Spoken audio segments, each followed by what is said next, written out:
କେବେ ମିଳିବ ହାତୀ ଉପଦ୍ରବରୁ ମୁକ୍ତି?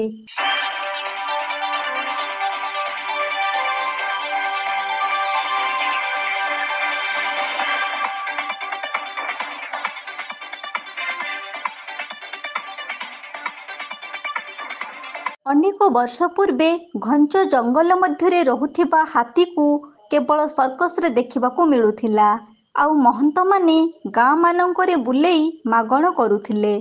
ସେହି ସମୟରେ ହାତୀକୁ ଦେଖିବା ପାଇଁ ଲୋକମାନଙ୍କ ଆଗ୍ରହ ରହିଥିବା ବେଳେ ଗାଁ ମାନଙ୍କରେ ଅନେକ ଲୋକ ହାତୀକୁ ପୂଜା କରିଥାନ୍ତି।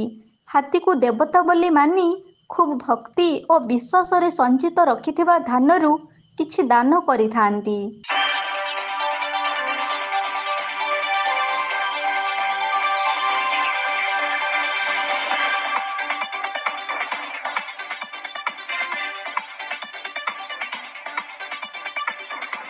କିନ୍ତୁ ଏବେ ସମୟ ବଦଳି ଯାଇଛି। ଘଞ୍ଚ ଜଙ୍ଗଲ ମଧ୍ୟରେ ରହୁଥିବା ଜଙ୍ଗଲୀ ହାତୀ ଏବେ ଗାଁ ମୁହାଁ ହୋଇଛନ୍ତି। ଯେଉଁ ହାତୀକୁ ଠାକୁର ଭାବି ପୂଜା କରୁଥିଲେ, ସେହି ହାତୀ ଆଜି ଗାଁ ମାନଙ୍କରେ ପଶି ତାଣ୍ଡବ ରଚନା କରୁଛନ୍ତି। କଷ୍ଟ ଅର୍ଜିତ ସାଇତା ଫସଲକୁ ଖାଇଦେଇ ଖାଦ୍ୟହରା କରିଦେଉଛନ୍ତି। ତା ସହିତ ଅନେକ ଘର ଭାଙ୍ଗି ଲୋକମାନଙ୍କୁ ବାସହରା କରିଦେଉଛନ୍ତି। ବଣ ଜଙ୍ଗଲ ମଧ୍ୟରେ କଳକାରଖାନା ଗଢ଼ି ଉଠିବା ସହିତ ଖଣି ଖାଦାନ ଖୋଳି ଜଙ୍ଗଲକୁ ନଷ୍ଟ କରିଦିଆଯାଇଛି। ଯାହାଫଳରେ ହାତୀ ରହିବା ସମ୍ଭବ ହୋଇପାରୁନଥିବା ବେଳେ ଖାଦ୍ୟର ଅଭାବ ଯୋଗୁଁ ଆଜି ଜଙ୍ଗଲୀ ହାତୀପଲ ଗାଁ ମୁହାଁ।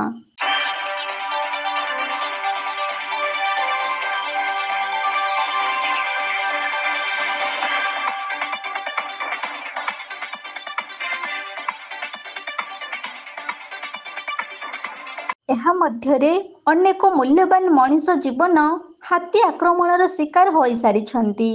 ଖାଦ୍ୟ ଫସଲ ନଷ୍ଟ କରିବା ସହିତ ଧନ ଜୀବନ ନଷ୍ଟ କରି ଅନେକ କ୍ଷୟକ୍ଷତି ଘଟାଇ ଚାଲିଛନ୍ତି ଜଙ୍ଗଲୀ ହାତୀପଲ।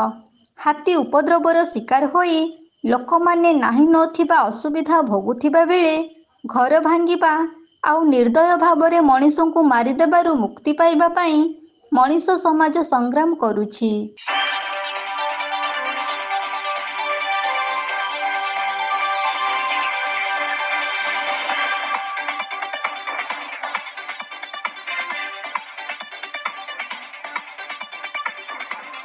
ବେଳ ନଇଁ ସଞ୍ଜ ଘନେଇ ଆସିଲା ମାନେ ଲୋକଙ୍କୁ ମନେ ପଡ଼ିଯାଉଛି ଜଙ୍ଗଲୀ ହାତୀପଲ କଥା। ମନରେ ଆତଙ୍କ ଖେଳି ଯାଉଛି ଜଙ୍ଗଲୀ ହାତୀପଲଙ୍କ ଉପଦ୍ରବର ଦୃଶ୍ୟ। ଭୟଙ୍କର ରୂପ ନେଇ ଯେତେବେଳେ ଗାଁ ମୁହାଁ ହୋଇ ପଲ ପଲ ହୋଇ ମାଡ଼ି ଆସୁଥିବା ଜଙ୍ଗଲୀ ହାତୀପଲଙ୍କ ଦୃଶ୍ୟ ମନରେ ଆତଙ୍କ ଖେଳାଇ ଦିଏ। କିଏ ନିଜ କ୍ଷେତ ବାଡ଼ି ଜଗି ବସେ ତ କିଏ ନିଜ ଘରକୁ ଜଗି ବସେ। ରାତି ପାହି ସକାଳ ହେଲେ ଭଗବାନଙ୍କ ଉପରେ ଭରସା ରଖି ନିରୀହ ମଣିଷ କେବଳ ଚିନ୍ତା କରୁଛନ୍ତି କେବେ ମିଳିବ ହାତୀ ଉପଦ୍ରବରୁ ମୁକ୍ତି।